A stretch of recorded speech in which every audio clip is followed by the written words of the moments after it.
आइए जानते हैं कि इन आवाजों को आप कितनी देर तक झेल सकते हो। सबसे पहले नंबर पर है बच्चे की रोने वाली आवाज।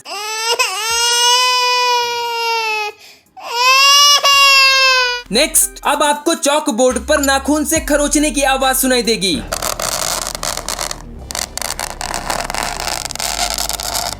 नेक्स्ट, इस आवाज को सुनने से पहले अगर आप खाना खा रहे हो तब तो मजा ही आ जाएगा।